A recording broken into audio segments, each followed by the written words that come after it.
Ladies and gentlemen, what's good, y'all? It's the Chillmeister, Chris Gary. First of all, I welcome y'all to this very new thing that we're doing, where hopefully we can do more of these interviews through StreamYard rather than through the usual confines of Zoom. Hopefully we can do more of these often. But most importantly, this is a very, very special edition of Focus Fights Audio Presents, where I basically interview some of the top competitors and top personalities in the world of combat sports without having to wait my ass off just to put this over. As you can plainly see, I'm not alone. Joining me for this very special interview is a former WWE employee, now media personality, commentator, podcaster, Jill of all trades, master of some. This is Marie Shadows. How are you doing, madam? I'm great, Christian. Thank you for having me on. I see.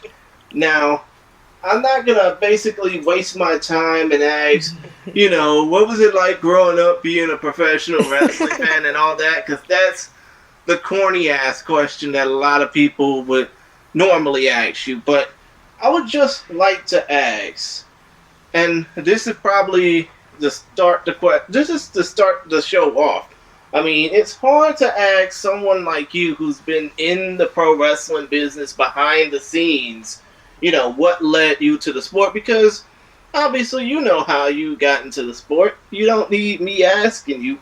But from your point of view, what was the true moment where you knew you were a professional wrestling fan? I mean, like from high school on, so to speak. Well, actually, it started when I was 7 because my dad got me into professional wrestling. He started me off on like watching NWA, IWA, Mid-South, like all the old school wrestling stuff. So it started with him like very early on, like at home. And I always knew like I wanted to like be part of wrestling. I wanted to be a wrestler. I had tried out like after WWE and I realized it just wasn't for me. So I wanted to do more stuff behind the scenes. But generally speaking, it started when I was like 7 and then it just grew and blossomed from there. And it never stopped. I see. And I mean, come to think of it, when it came down to that pro wrestling fandom, where would you say that the WWE took interest in hiring you? It was just the fact that like growing up and going through like school, you kind of figure out like what you're sort of good at, I was always good with like reading and writing and stuff. So in my mind, because I was watching wrestling and wrestling is such a beautiful art form and it's also a beautiful storytelling art form, I basically set my path and my goal to end up getting like a writing degree and stuff like that. So I kind of knew like what I wanted to do. I wanted to be like a writer for WWE, but it was basically that the storytelling aspect, the whole spectacle of like wrestling that led me to be like, this is how I'm going to get to my journey over in WWE. I see. And you spent a considerable amount of time in the WWE. I mean, I know this may seem like a little bit of a tough question, but did you feel like there was more change outside the ring than in it? So okay, so in WWE, I was part of the WWE Network logging department. So I actually helped on the WWE Network. I never really got the chance to see what happens inside the ring. I would have loved to be part of the writing team because I have my degree in creative writing and a publishing certificate. But that never really happened, but I got my foot in the door anyway. But even though I was working behind the scenes for the WWE Network, I do notice like from then in 2018 to like now, there definitely has been a change for like in-ring performance, and it's just because of different management. When I was there in WWE, I was under Vince's management. Now everyone seems a little more happier under Triple H's management. I see. And I mean, come to think of it, when it comes down to that management change, I mean, especially now with some of the older guard from the Vince McMahon phase of the promotion, leaving, and now you got TKO, Group Holdings, and Triple H's boys leading the promotion. Do you think that that might lead to more change within WWE as a whole? Well, yeah, of course, because all companies go through changes, ups and downs, difficult times, prosperous times. As for like the future, we're looking like a couple years ahead. They're going to still be the biggest wrestling company out there, no matter what. I don't see them having a down period because of like who they have pushing and like the ideas that are coming out, especially trying to grab the other markets to like come in and make everything profitable. But yeah, I always see this. There's always going to be changes coming through. I see, I see. And I mean, come to think of it, with more professional wrestling promotions basically coming out the woodwork, especially nowadays where you got an AEW, you got obviously TNA coming back as of last night when we're recording this, but you got all these other indie promotions out there. Do you feel that eventually, and I know this may seem a little harsh, but do you think that the WWE is going to stop potentially being the be-all, end-all? I would say that to answer that question, the future that will be definitely unknown. We could definitely speculate whether or not if like that could be the case, but right now, they're still gonna be the be all end all. Like when you talk to most people about WWE, they're like, "Oh my God, WWE is still around," and like other people will still say their dream is to go to WWE. I still think they're gonna be the be all end all. I don't know if any other company is gonna come by and swoop in because they would have had a chance to do it already. You know what I mean? Mm-hmm. I mean, in a way, you could probably picture it this way. You're going to have plenty of people wrestle for or on certain different events, but everybody's dream is to go to WrestleMania, and not everybody can accomplish that. Which is true. I do agree with that. I do agree that, like, WrestleMania is one of those special events where, like, you really do have to work as hard as you can in order to make it onto the card. But even if you're sitting as a fan, you being the wrestler, obviously, but if you're sitting as a fan in the crowd, you still made it. It's just not in front of everybody performing, but like it's still like no one could take that away from them if that wrestler is sitting there as a fan as well. Oh yeah, of course, of course. And I mean, come to think of it, put real sports into perspective. I mean, there's more talent in the stands than there are in the ring. Many people could probably have that Coco Golf moment where they're dancing at the U.S. Open 1 minute and then all of a sudden winning the Grand Slam the next. Yeah, give or take. I mean, like, there's talent across the board. I would just say that talent would have to, continue to train and keep those fundamentals going. Yes, of course, of course. I mean, especially coming out of last night. I mean, we can go ahead and talk about this. With TNA getting Nick Nemeth and Ashley Severa, a.k.a. Ash by Excellence, and New Japan bringing in Mustafa Ali and, unfortunately, Matt Riddle, not to mention all these other recent WWE releases that just came out of these September cuts, getting the opportunity to shine again with future bookings. I mean, locally in my area, the Great Black Otaku, Mason D. Madden, just returned for the reality of wrestling. But do you feel that fans should get a lot more excited because of all these guys and girls that are getting cut, getting the chance to showcase elsewhere for new promotions or returning to old stomping grounds? I mean, anybody should definitely get excited for when somebody is able to go to another promotion to, further add layers to their character and not just be the same character that they was from a different, promotion. I look at the way you develop a character for being a wrestler is that you add layers, you add certain chapters to your character in order to grow and evolve and not always just be like that nostalgia act, even though you can sort of bring that back if need be. But I think that fans, if you go outside and talk to fans on the street, they'll have a different reaction than like fans on social media, because anybody can play a character on social media, anybody can say anything on social media, and anybody can definitely now get a paycheck on social media if they're like subscribed to X, or formerly Twitter, to put out very disingenuous tweets and think that, you know, they are angry at something, or they, you know, not angry at something and stuff like that. But generally speaking, I think that fans should get excited for all new stories that are coming with their favorite wrestlers. Now we're in this era of like, you know, we support the wrestlers more than supporting the company.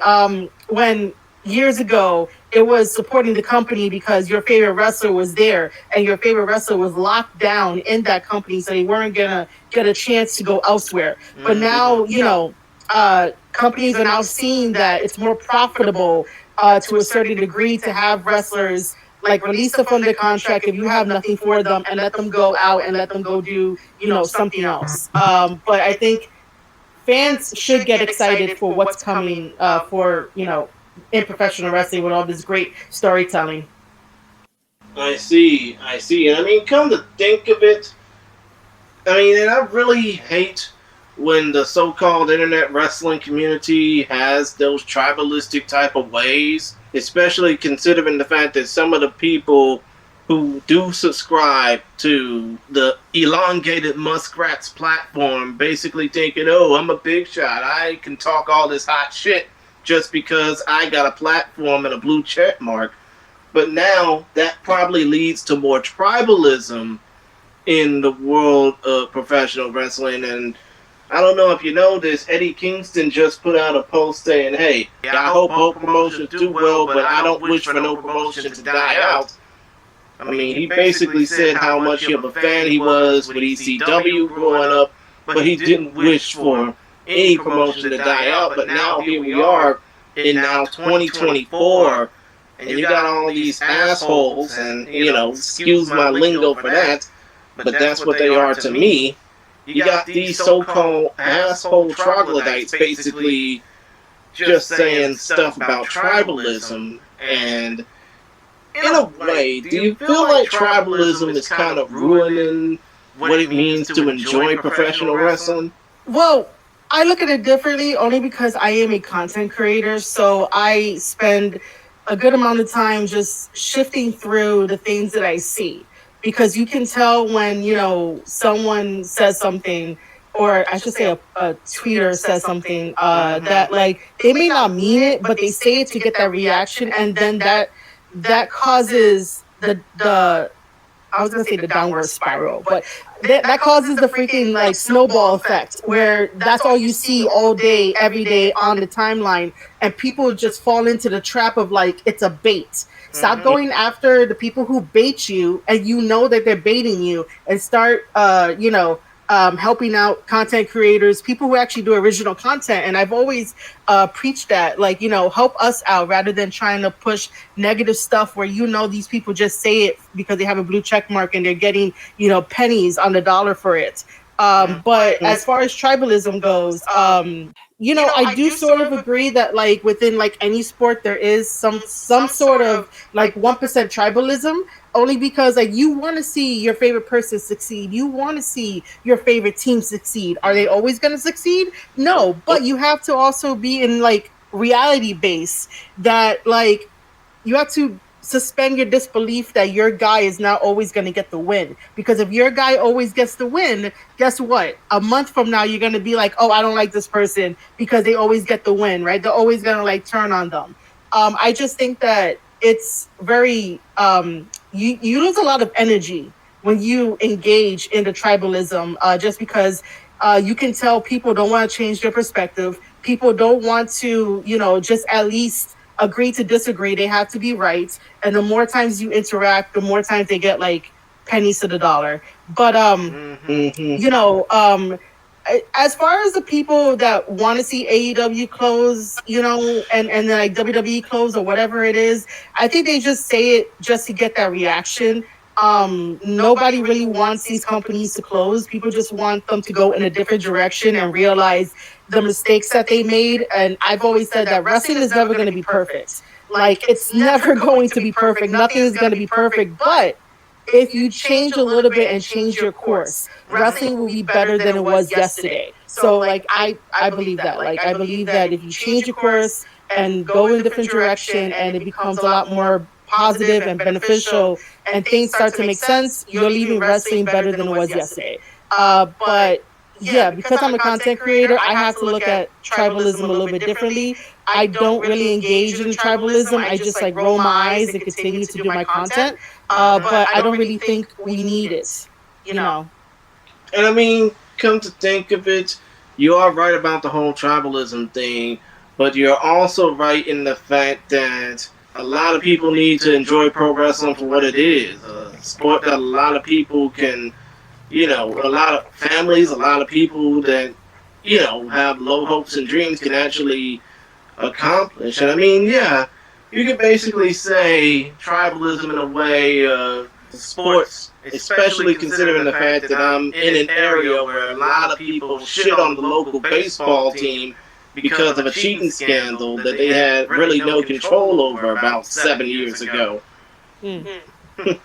But still, though, when it comes down to leaving pro wrestling better than what it was, I mean, let's think about it this way.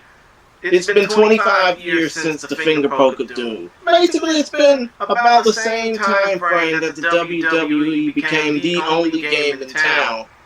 But now, with all these different promotions and all these different styles of wrestling, even in the WWE, do you feel that pro wrestling has gotten a lot different since those times of the finger poke of doom era? Oh yeah, it definitely has. Always having promotions and places to work for the talent, whether that's wrestlers, referees, commentators, video production people. Like it keeps everybody employed. Even ring crew. One day I hope that ring crew gets to have gets to get paid at least once, and not only in order hot dogs and pizza. But I do hope that ring crew gets paid one day. But it's beneficial for everybody, and times are definitely changing, especially since like the finger poke of doom. It's a totally different mentality and mindset now. Yeah, of course. Especially considering the fact that in this day and age, we know what works and what doesn't work. We're not stupid. We basically know that, even the simplest of things, like a headlock takeover or something like that, isn't going to win you matches. And we know that the super kick is outplayed like a motherfucker, but still, though, when it comes down to it, we just want to see exciting action. And I think when it comes down to it, there are plenty of places, including within the WWE, that can deliver that on a consistent basis. I mean, especially when you look at NXT Tuesday nights. I mean, come to think of it, like I said earlier, I basically frequent a promotion that's in my local area, ran by Booker T, in the reality of wrestling that I watch just about every weekend. I stay up for every weekend. I mean, do they have the best matches? Not really, but they keep me entertained for that 1 hour they're on.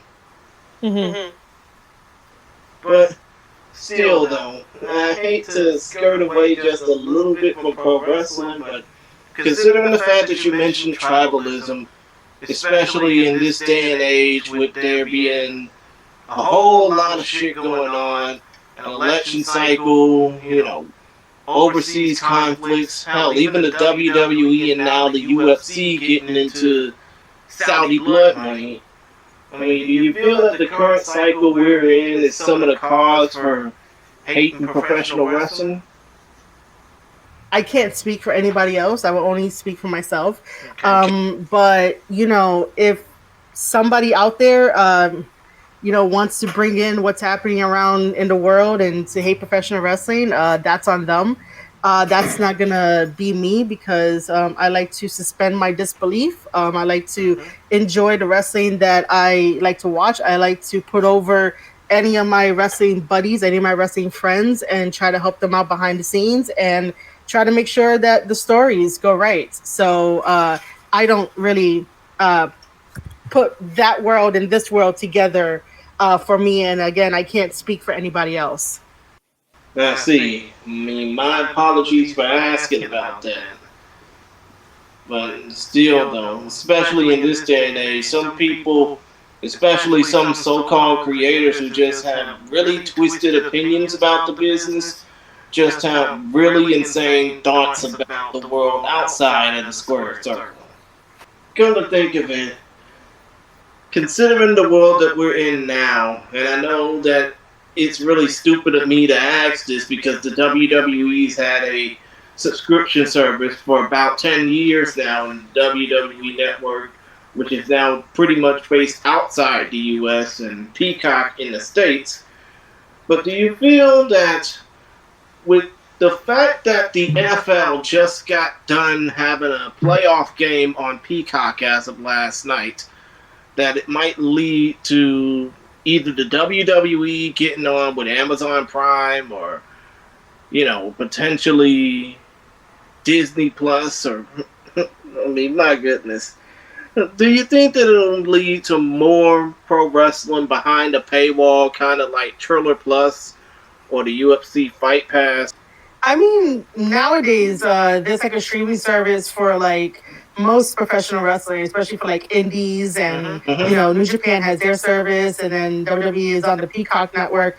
But I don't think, I don't know. I wouldn't see WWE going to like Amazon. I wouldn't see WWE going to like Disney Plus. Like, I can see WWE staying on the Peacock network, and then or if something better opens up, they might end up going if it's like a very viable thing. But yeah, I just see them staying at Peacock. Like, I don't see why. I mean, outside of wrestling, since I like stream and stuff, and I'm on Twitch or whatnot, I know that Twitch just laid off a bunch of people and whatnot, and they were saying that they're not profitable even with like Amazon helping them and stuff like that. So I don't see. So because of that information, I don't know. I don't think. I also don't know, but I don't think that WWE will go on Amazon or be acquired by Amazon because of that. Like, WWE wouldn't want. I mean, even though WWE releases people, but generally speaking, I don't think they want like people being released like every so often because of Amazon like losing money. If that makes sense, Yeah. I mean, come to think of it, I get what you mean about the whole Twitch Amazon thing, as I read about that earlier today. But still, though, it would be best for them to just stay put where they are, because they don't want to go to a situation where they're just cutting people just because that would dumb down their content.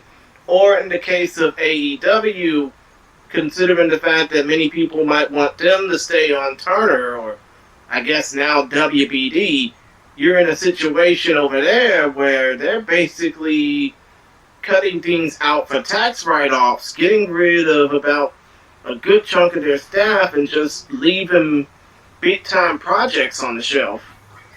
Yeah, I mean, when it comes to Warner Brothers Discovery and TNT, I was surprised that Warner Brothers Discovery would want wrestling on their channel. Like, I don't know, that was kind of like a weird thing. I mean, I'm used to. It was a pipe dream from 2001 to October 2019 to have that. What, from Warner Brothers? No, from Turner in general, as far as having a promotion on their networks again. Yeah. I mean, I know that part, but to know that Warner Brothers was also like, I'm bored with it. Because I don't see Warner Brothers as like sports in a way, But wrestling. I mean, yeah, I can totally understand that, especially from my point of view, where I normally see Warner Brothers as like the same people that brought to the world a bunch of different movies that won Oscars, or obviously some of the greatest cartoons of all time, or even in the case of Turner Sports with their basketball coverage, some of the best sports coverage there is. But still, though, I would think that in the case of WWE and AEW, it's best that they just stay put where they are because, who knows what the future holds, especially with all these mergers happening. Yeah, definitely. Mm-hmm. Still, though, when it comes down to the world of professional wrestling at large, and I know that you basically told me outside of this little realm that you don't like being referred to as a woman or a person of color because you're Puerto Rican and Italian. But do you feel like there should be more representation of people from different backgrounds in and out of the world of professional wrestling? And by that I mean not just in the ring, but in the front office, where you are in creative and stuff like that. So if you know your stuff, you should be there with everybody else. But I just don't personally put that tag on me as a person of color because, I'm just Puerto Rican Italian living my life as a female in professional wrestling. And I love what I do. And if you out there love what you do, then you should be here in professional wrestling with us. Professional wrestling is always going to have different types of jobs. And for the most part, people are going to be very nice and open to try to teach you things. I always have my head on a swivel to make sure that like nothing bad happens to me or I don't have any bad experiences behind the scenes because I trust my gut instinct on like a lot of things. But generally speaking, if you know your stuff, if you're able to hold your ground, if you're able to speak with confidence and walk into that room so all the eyes are on you and you have the authority, you should be here and like hold your own. Don't let other people dissuade you. Don't let other people try to be like, oh, you shouldn't be here for X, Y, and Z. Like, don't let people do that. If you know in your heart of hearts that you truly love the business and that you truly want to see it succeed and that you want to change it for the better, right? You want to leave it better than it was yesterday, then go through the system, meaning that ask people if you could shadow them. Try to get your foot in the door with doing ring crew and asking people.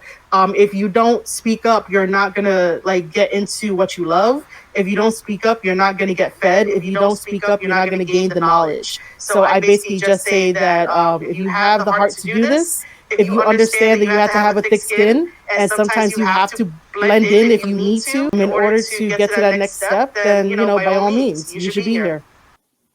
I mean, I can totally understand that, especially considering the fact that many people are saying, oh, you just here because of diversity hire or some bullshit like that.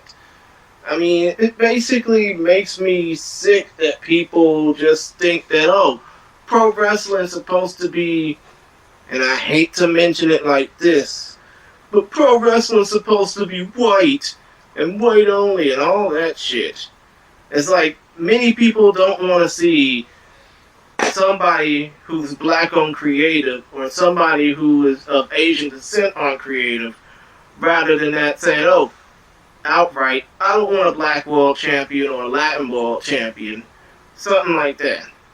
I mean, it's like the stupidest things that I've heard or seen about that, But still, though, in a way, I think that a lot of people should come to have respect for those in the business and out the business, regardless of what skin color they have or what form or fashion they come from, or what background they're from. Because in a way, some of these people don't get the credit they deserve. And I know you probably felt the same way when you were at WWE at times, right? I mean, you know what? I mean, when I was there, I knew the product. But then again, this was the WWE Network logging department, so no one really got vetted to know how much knowledge they had for it. So I had that chip on my shoulder because I already knew the products. And I also knew a lot more than most that were there. But for the most part, for the management, that one guy is no longer there. Yeah, he was a whole nother asshole in a way. Okay, but what happened? It's okay. I mean, you kind of hesitated on that just Channel it out. Breathe it in. I mean, I've already talked about it before on like a different podcast, but we'll say here that he was an asshole. He was there for like 10 years, but then during the pandemic, they basically let him go. And yeah, I mean, uh, he wasn't the best, but it's all right.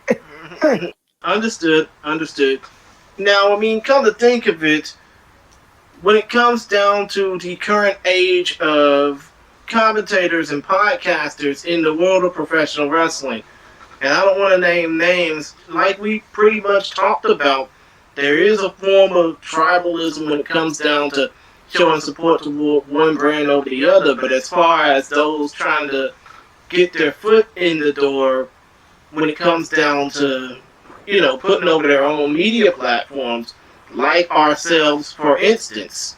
What do you think are the main steps that fight fans, especially those that want to get into the line of work that you are excelling in and that I'm trying to get my damn foot in? What are the main tips that you would probably tell somebody trying to break into this realm other than to not be tribalistic? Okay, well, let's start with the whole not being tribalistic. This is gonna sound very counterproductive in a way. Stay off of social media.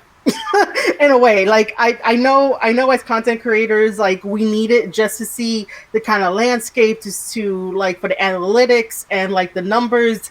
I get all that, and you have to look at it, but don't immerse yourself into the tribalism, because then you get caught up and then you stay within that echo chamber. It's best to like look at it from afar, but make sure that you also have a small little group that have the same ambition as you.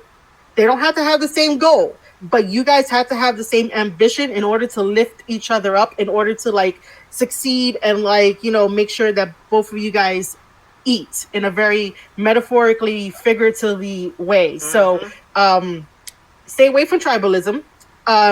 If you want to be a podcaster, just start. It does not have to be perfect, guys. And I know that you hear all the time, just start this, just start that. Don't be perfect. And sometimes I should take that on advice, because sometimes I want something to be perfect.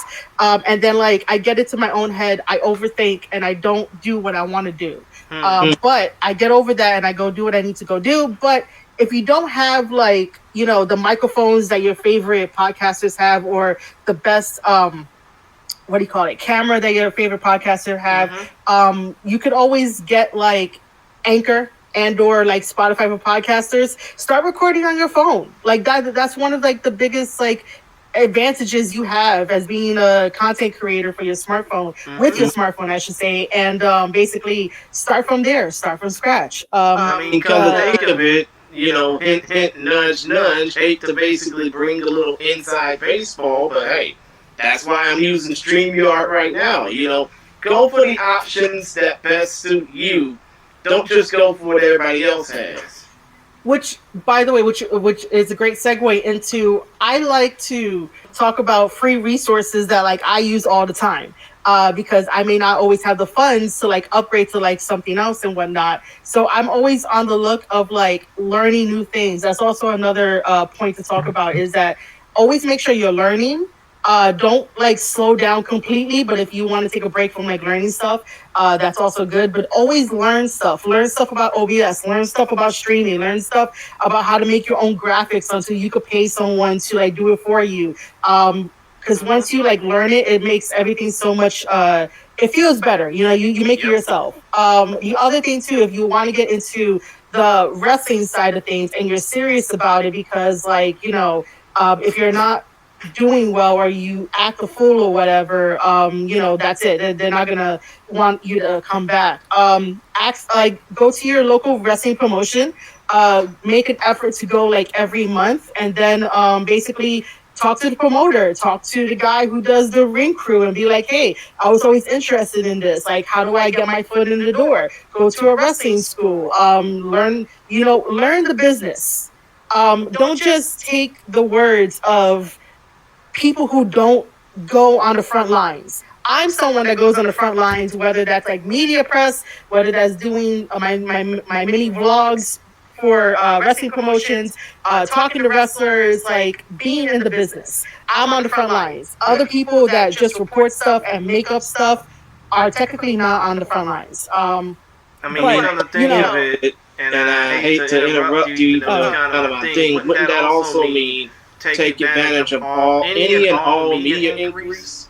Yeah, that's a very good point too. Don't be afraid to like email, professionally email, like either promoters if you can't make a show, or like, if a company is doing media press and you want to get that experience in that field. I always feel great doing media press for MLW. Like MLW is such a freaking family to me, and I'm a family to them, that I'm just like, I just love putting them over. Like, I love the atmosphere there. Especially now that I've been doing it like on a pretty consistent basis whenever I'm able to go. But if you see an email, reach out. Send that email. Go get what you need to go do. And I hope that like all of this, even though it wasn't like prepared as a bullet form, a bullet form type of thing, I hope that people can understand where I'm coming from with this, and like it all makes sense. Oh yeah, I totally understand where you're coming from, especially for me. If I were to get some interview inquiries for a pro wrestling promotion, I would definitely be humbled by that.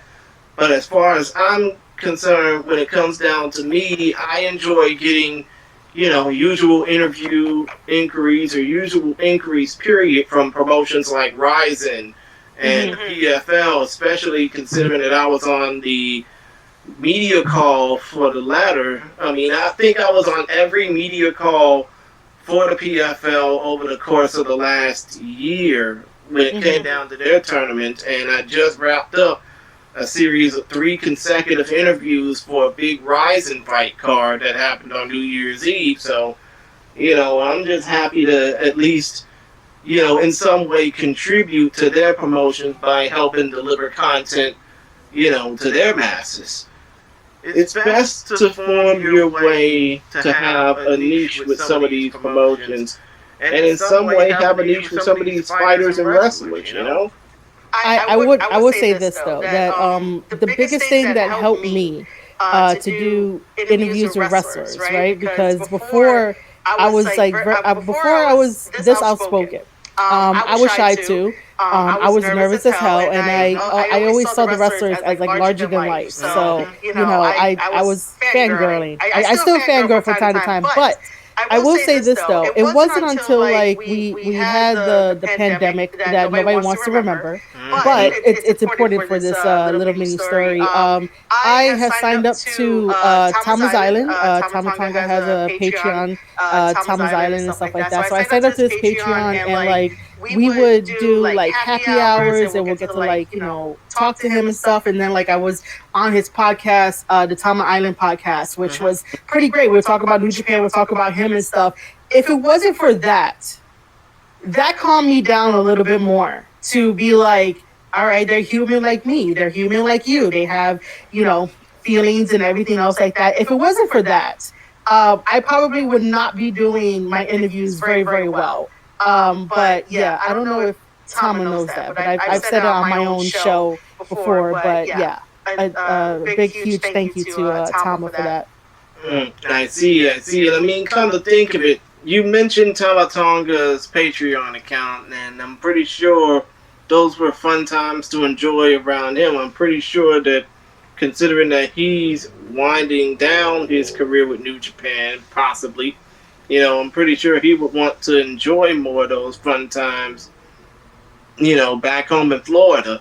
But still, though, when it comes down to professional wrestlers and really wrestling and overall entertainment personalities opening up fan pages, I mean, I don't want to mention a certain 8-letter term for this, but still, though, when it comes down to professional wrestlers opening up fan pages and Patreon sites, do you feel that with more of these fan sites opening up for these wrestlers and fighters and personalities, that fighters and wrestlers are getting more attached to their fans? I mean, they can get attached to their fans. It just depends on what kind of definition we're using for the word attached here. I think that it gives a behind the scenes look at like the wrestlers and the person and the personality. I mean, it's good for them anyway because they get extra money to help with like traveling with like necessities and stuff like that. I just think that overall it's a very good time. You never know what someone is going through, and like they might end up posting a video or having like a happy hour, a 1 hour chat with somebody, and then they're like, you turn around and made my day. Like we all want those. Like I want those. When people come to my DMs or whatever, if I ever help them with stuff behind the scenes. I have my own like not really Patreon, but I have my own paywall system as well. So like I get it. You know they could go get what they want, what they need. I mean, you come to think of it, I'm only on those particular sites just to elicit a good conversation with people. I mean, sometimes it may be flirty, but other times I'm just there to talk because, hey, somebody needs that shoulder to cry on, so to speak. Yeah. But still, though, when it comes down to professional wrestling, and going back to that a little bit, I know that, Samoa Joe just wrapped up 2023 by becoming the AEW World Champion. You got guys like Eddie Kingston basically making a name. I know he's a fellow Paisan of yours. And you got guys, obviously, like Ilya Dragunov. I mean, Giselle Shaw just dazzled last night. Then you got Trick Williams and Carmelo Hayes. But all that is just basically... Oh, and of course, from my neck of the woods, Brian Keith, the bounty hunter as well. But still, that all just basically leads to me asking, who do you think could have a breakout year in 2024? Let's see. I mean, it's a loaded question. Just take your time. It is. I'm thinking about like the champions and stuff like that. I mean, I'm always excited to see what Joe does. I've always been a fan of Samoa Joe. I'm excited to basically like see the free agents that are around and challenging people. Like in TNA, we saw Nick Nemeth. AKA Dolph Ziggler challenged Moose, and I was like, "That's so awesome." We also think of it. The dudes had a stellar, and I'm sorry for interrupting again, but the dudes had a stellar 9-day stretch. He came into Japan and brawled with David Finlay for the global title. Now he's in TNA wrestling again, super kicking Moose's head off because he damn sure needed it. Well, I mean, Mr. Nemeth is doing basically the Matt Cardona approach. Basically, be everywhere. Mustafa Ali is doing the same thing, be everywhere. So he's gonna have a breakout year. What else? On the New Japan side of things, yeah. I mean, come to think of it, especially after last night with their Battle at the Valley show. Yeah, but I was mentioning about Suji. He had a breakout year for 2023, and he's gonna have another one as well. Basically, you're referring to Yota Tsuji, who just had a run in CMLL. Yeah, because he came back from excursion. He's been doing extremely well. As for the pay-per-view yesterday, who's gonna have a breakout year? I'm trying to think. Well, first of all, we should probably talk about like the big shock that everyone was talking about of Jack Perry being the surprise person to attack Shota Umino. I will say this though. This is the first time that Jack Perry has me intrigued because of how well that surprise was and like what he did in the ring. And I have a lot of questions. So, if he could keep it up, if they could give a very logical story as to why he ripped up the AEW contract, why he's going to wear the scapegoat armband, and why he attacked Shota Umino, then I'll be hooked. If any of those three things fall flat, I'm going to be very, very, very upset. So Jack Perry better have a very good 2024 2024. I was about to say 2023. No, I'm not living in the past, guys. But he was gonna have he better have a good 2024, because you don't make an impact like that in New Japan Pro Wrestling unless you're there to really make a statement and to really carve out, a piece of that New Japan Pro Wrestling to wear it on your heart. Like, New Japan Pro Wrestling is like my favorite promotion to watch. So I have like a bias going into this. And I have like, a motherly effect of like protect my boys. I don't want no stupid shit going on. But yeah. There's probably other people I'm missing too to have a breakout year. Come to think of it, let's just talk about Jack Perry for a second, especially considering the fact of the incident that he had at Wembley Stadium at All In back in August against it was against CM Punk. He had issues with him about real glass, and that was before Jack Perry wrestled Hook and before CM Punk wrestled Samoa Joe. But now with CM Punk back in the WWE, and obviously this Jack Perry thing in New Japan, which I for one hope he does more than just wrestle on these US shows. He needs to go to Japan and prove himself more than anything. But what do you think, especially with the recent news that DJ Woo Kid, again, another member of your neck of the woods, basically said he's seen everything? Do you think that we'll ever get the full story of the CM Punk Jack Perry situation? One day, somebody's going to do an all-tell podcast, an all-tell book, and I'll be there to be the first listen and to buy the book. So we have to see and wait. Someone is going to say something. I mean, yeah, come to think of it, if they can't say a damn thing about Brawl Out, then they're definitely going to squeal about this. I don't know. I have this thing about everyone trying to use the NDA as like a clutch for AEW because it's one thing not to talk about it, and if obviously no one has talked about it since, like, is there really an NDA? Like, no. Like, what? Especially if, like, now that CM Punk went over to WWE, it's basically like null and void because he's no longer at AEW. It's just stupid. I mean, it's basically like saying, hey, here's something you can't say, oh, by the way, you're going to our competition, so, have a nice life. Because, behind closed doors, anybody could talk about it, but the moment you talk about it with the microphone in your hand that, is recording, you can't do it. So who's to say that, like, Punk didn't spill the beans to, like, Triple H, when they were, like, talking about the contract of, like, signing to WWE and shit, and maybe just, like, talking casually to be like, hey, how was it over there, or whatever the fuck, If people can talk about it behind closed doors, the moment that you grab the mic is when, action can be taken.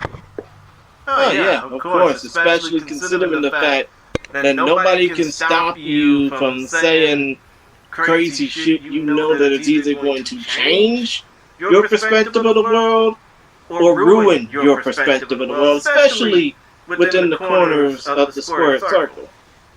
Yeah. I mean, come think of it, I am really hoping that when it comes down to 2024, there's a lot of things that people don't bring up or don't try and blow out of proportion, but in a way, do you feel like in due time, especially with all the issues that have happened, like I just mentioned, we're probably getting more towards the WWE signing the Saudi Arabia deal being more recent than the finger poke of doom or the WWE invasion angle from 22 years ago. Well, 23 years ago now. But still, do you feel that in due time, people will probably be more intertwined with good wrestling than bad angles? What do you mean by bad angles? Like, what are we talking about? Bad angles or just bad promotional tactics or just outright stupid shit, so to speak. Well, I don't know, and I don't speak for anybody else, but whatever WWE does that, like, helps out with their profits and everyone is eating, like, it's it's business. Like I don't really know. Understood, understood. I mean, again, I'm sorry for asking that. It probably just wasn't right for me to ask that, especially considering the fact that it's not just the WWE that's doing stupid things. I mean, there's a lot of stupid shit that goes on in the world of professional wrestling, especially over the last decade plus. You know. Well, yeah, because it's life. We all make choices. Sometimes you think that whatever idea you have is probably like a golden idea, but then when you actually put it into motion, you're like, this is stupid. But it's all about learning from past mistakes. It's all about learning from stuff that you did in the past to try to improve. But then again, it's like everyone is different. Everyone has a different way of thinking. To me, as long as like I'm not getting hurt by it, like it doesn't really matter. I stay in the confines of like wrestling and kayfabe because this is what I love. This is what I love to help improve for the future. If something needs to be addressed, if a situation does come up, it's for me, depending on what it is, I look at it through different types of lens, and it's a case by case, and whatever it is whatever it is. Understood. Que sera, sera. Now, when it comes down to, and I know that we don't really have much time left. I mean, time flies when you're just shooting the shit, so to speak, right? I got time. I mean, Understood, understood. But still, though, point of the matter is, when it comes down to your side of the professional wrestling business, I mean, like I asked, I mean, like we discussed, you have managed to carve out a nice little niche as far as getting your interviews out, getting your podcast out. I mean, aside from you and Katharina Blake, y'all are probably some of the main women that are holding your own in this pro wrestling landscape. But in a way, with your shows and your interviews, what do you hope people would get out of, what you do or what Katharina does in a way to inspire the next generation of not just women's professional wrestling and fight fans, but just, insightful women, insightful people in general? Well, the one big takeaway that I want people to take away from my content is that I am like a teacher when I have my content. So basically, like I can sit down and watch wrestling with you and pause it and react to it and tell you why a wrestler would do like a headlock takeover. What's the meaning behind it? What's the wrestler's motivation? What's the character's motivation? What's the story going into this match? So I have my content and my interviews set up so that way somebody can learn something and a fan can appreciate professional wrestling just a little bit more than just like what they hear on the internet and just echo chamber it around. Like I want to make sure that wrestlers get a spotlight where wrestlers can go back to the art of having the in-ring ability to tell a story inside the ring, because for some reason they don't want to do that.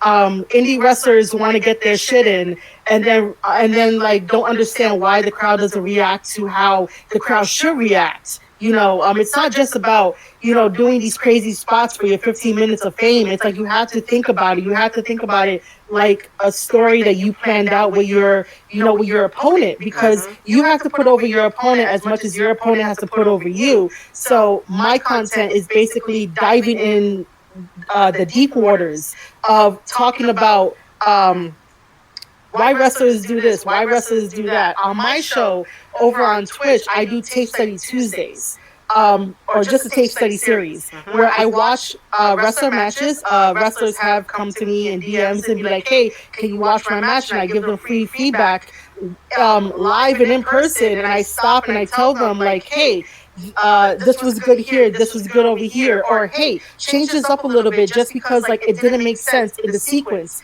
And I'll go back and be like, oh, do you see the sequence? Okay, do something a little bit different. And then if like the referee is doing something weird, I'll also be like this one time I was watching it should have been like Daniel Ryan's like match. It was like a tag match or like a triple threat, and the referee was being a little too aggressive in spots that didn't make sense. So I would like, stop, and I would really say that like, this doesn't make sense because of X, Y, and Z. Now, if the referee was consistent, then you can let that play out. But because it wasn't consistent, it doesn't make sense, and it's ruining what the manager is doing on the outside of the ring. So this is what I do for all of my content: is I dive deep into let's make you better.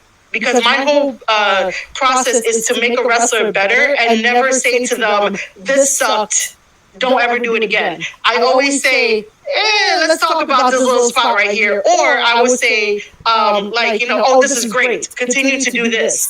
But yeah, I just hope that, if someone comes across my content, whether you are a new fan, a current fan, or you follow me since 2019, all I ever wanted to do was tell, well, I don't want to use the word tell. All I ever wanted to do was just help wrestlers behind the scenes to watch their matches, to make sure that, they're getting better day by day. And that includes promos too, if you want me to help you out with that.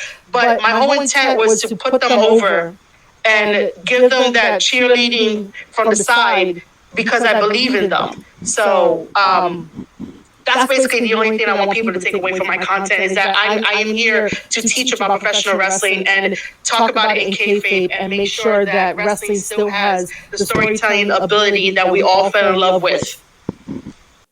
Wow. That was bold. And I guess that would probably disqualify me from asking, if you weren't involved in this, what would your backup plan or plan be? Oh, I'll tell you. I'll tell you. So listen. So be a teacher. I didn't know that would also mean breaking down moves like a coach breaks down plays. Yeah. So basically, like. So me growing up, my main goal, besides like wanting to work for like WWE, be a writer and all that kind of stuff, is basically to publish novels, to publish stories and be a novel writer. But, I kind of figured I could combine my love of storytelling and writing with professional wrestling because they go together. Because essentially, you as a wrestler, you have to tell us your story. You can't just be, oh, I'm like Joe Smith. Like, all right, cool, you're Joe Smith, but what makes you Joe Smith? You have to include a little bit of pretend. You can't just be like, oh, I just play myself. Like, sure, anybody can play themselves, but you have to pretend a little bit because it's professional wrestling. You're putting on a play, you're putting on an act, so that way you can get over with the fans. It's not just about like, oh, I'm just an ordinary regular guy, and then you're wondering why people or fans don't want to like support you and shit. It's because you're giving them a cutout cardboard copy of nothing. So basically, and I hate to interrupt again, but it's basically like saying, oh, I know how to do flips and da-da-da-da-da, when your personality could be as dead as a doornail. Yeah. It's more about, it's not just about the moves, it's about everything. Because you have to be a good all-around professional wrestler, because what happens if you have to do improv? If you don't know what's happening, like, sometimes, in like production meetings, to like peel back the curtains a little bit. In production meetings, like, people do talk about like, hey, we're gonna do this in the story, to take it to the next level. So what happens if like somebody goes off of that little mini bullet point of a script? How are you gonna react to that if you're not ready to do improv? You always have to be on your toes. Think of it in a way. And that's what probably gets me being a fan of voice actors so well, because they know how to either improvise or they study from theater. They study from, learning when they were doing youth plays back when they were kids. They know how to embrace that character when they're doing anime or when they're doing cartoons, because they know how to channel themselves into another person. Same thing when it goes to professional wrestling. You have to have that type of character personality in order to put yourself over. And that's not just for that's not just for the wrestlers. That's for commentators. That's for ring announcers, which I've been wanting to be for about 12 years now. I basically decided, hey, I wasn't gonna basically embarrass myself because not everybody can be the Buffer Brothers, but still though. That's what people need a lot more of. They need to develop themselves rather to embarrass themselves. Because you can only have so many chances at revitalizing that character. Mm-hmm. You just have to make that character yours rather than trying to be everybody else. I'll also give this little teaching moment for any wrestlers that come by and like watch this like after the fact. Just think about your favorite TV show, right? Your favorite character. Now, there are reasons why you fell in love with that favorite character, and obviously people can give me like the whole list of why they like fell in love with that character, right? Now, imagine if that favorite character never had any of those traits.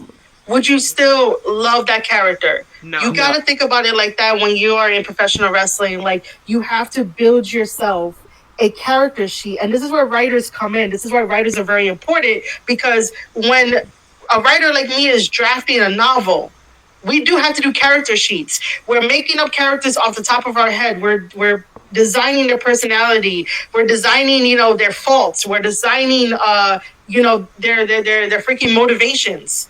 If I go up to a wrestler and ask the wrestler, like, what is their motivation behind their character, they better be prepared with like something to get me like intrigued or whatnot. Like, I really learned when I started doing commentary, because my whole thing in commentary is that I'll walk around with my notebook. I'll write down the wrestler's name and I'll ask them, questions like, okay, so what do you want to be referred to? Like, what is your nickname? Cool. Do you have any little like catchphrases that goes with your character, or explain your character to me? And for the most part, everyone that I talk to when I do commentary, they basically tell me like what their character is and like what they do and stuff. And that helps me out in commentary, because I could play into their character when they're doing a certain type of move, or the reason why they don't give up, the reason why they have such phenomenal like stamina. They kick out and they got the heart of a warrior and the heart of a gold champion. Golden heart and shit like that. So that helps me out. That's why being a writer is very important, to help out in wrestling, and that's how I can help wrestlers and wrestlers can help me, and like it just comes together so well. But yeah, you got to think about that. You got to think about like if your favorite character from your favorite movie, show, book, whatever, didn't have those bullet points that you can tell me why you like that character, then you're just gonna be a cardboard person, Exactly. I mean, exactly. Especially considering the fact when it comes down to, and as you mentioned, you like to jot down notes when it comes down to competitors, when it comes down to wrestlers before they step in the ring. Maybe it would be best when it comes down to commentators, jot down notes about what you basically want to make out of that match, what you basically want to make out of this segment, or what do you basically want to make out of whenever that person comes through the curtain, just to get them over, so to speak. And as far as ring announcers, like I mentioned, don't try and hold tight to one style. Like I said, not many people can be like Bruce Buffer or Michael Buffer. Not that many people can basically, in a way, be like, I'll give you an NBA reference, not that many people can be like Mike Walshewski or even John Mason, two NBA announcers, obviously. But still, though, you got people wanting to just carve a niche out for themselves, and you're right about that. People need to form their own characters rather than just look at the nearest video or look at the nearest viral trend thinking, oh, I can do that. Well, yeah, you can do that for 1 second, but one wrong move may cost you either your career or your life. You know what I mean? Yeah. But still, though, I mean, we can just basically talk on and on all day. This conversation has just been fiery, passionate. I mean, come to think of it, it's what happens when I just simply talk to people, you know? But still, though, when it comes down to yourself, obviously, you got a lot of platforms to put over. How can people access your content and just show you support, so to speak? So I have my own website. It has a very, very long URL, but it's like, you know what? I think I can go ahead and mention it right now. It's marieshadows.my.canva.site/Marie Shadows, right? Yeah. Yeah, so the only reason why it's that long is because Canva, if you guys don't know about Canva, Canva is a great designer tool. It has everything, and I've been using Canva for years. I just don't have the pro version. I have the free version, and you're able to make your own website via Canva for free. So I made my own website where it has all my stuff on there. The easiest way to access, to look at it, is to go to my Twitter/X account, which you can find me at Marie_Shadows. If anybody wants to get in touch with me about me looking at your matches, giving you feedback, just talking with me and stuff, you can always email me at squaredcirclepodcast@outlook.com. I have a new YouTube channel aside from the main channel, Square Circle Podcast. I stream on Twitch. I will be doing multi-streaming now on Twitch, Live Space, and also YouTube as well. But the easiest way is to follow me on Twitter. There's also one other thing that I want to plug in, because I made another product for the wrestling community this year. If you don't know, what happened? Shamelessly put yourself over. If you guys don't know, I make wrestling planners. This is the second edition of the wrestling planner. The first one was in 2023. It was a bigger one, and it was in blue and stuff like that. So it's basically an entire planner that you can write in and stuff. It's basically for wrestling fans, content creators, podcasters, and stuff like that. To where you can have daily show events, right? So you can write down what show that you're going to, or you're going to attend. I made a travel budget one in here, just because when I was talking to referees and stuff like that about creating the planner, they were always like, "Hey, I need a travel budget type of thing." So if you're traveling, you can fill one of these things out and see if it's worth it to go. In a way, this is the first section of notes. So whatever you're watching, you can write it down to remember. This is my favorite section of them all, which is called this. Oh my god! How did I get? I don't even have a green screen on. But it's basically 7-star matches where you put your favorite match and you get to color in the stars, because coloring is a form of therapy, and who doesn't like to color? That was in version 1. I mean, actually, it's so cool how you just have the green screen and it just basically, just gleamed off the screen, so to speak. Yeah, I know. I don't even have my green screen up and let that happen. But yeah, this is here, and then we have a new section in here called honorable mentions, but achievement unlocks. So whatever you have on your bucket list, you can have it there for the whole year. And I always like to do an award at the end. And then towards the end, it's mainly just blank pages that says notes. So This is also available as well. You could also email me if you want the link. It's on Barnes & Noble's, because for some reason, Amazon has yet to approve it. So I'm like, Barnes & Noble's it is. But it's currently on Barnes & Noble's. One More Match is the wrestling planner. It's for everybody in the community. The reason why I make these is because the internet wrestling community was complaining about, oh, how do you remember this match? How do you remember that match? So I kind of made it for you guys to have it all in one place. You could take it with you on the go, and it has been doing very, very well for everyone that has ever gotten one. Thank you so much. But yeah, this is the plug that I wanted to put in, because I love this shit. I mean, I didn't even know Barnes & Noble still existed, to be honest. What?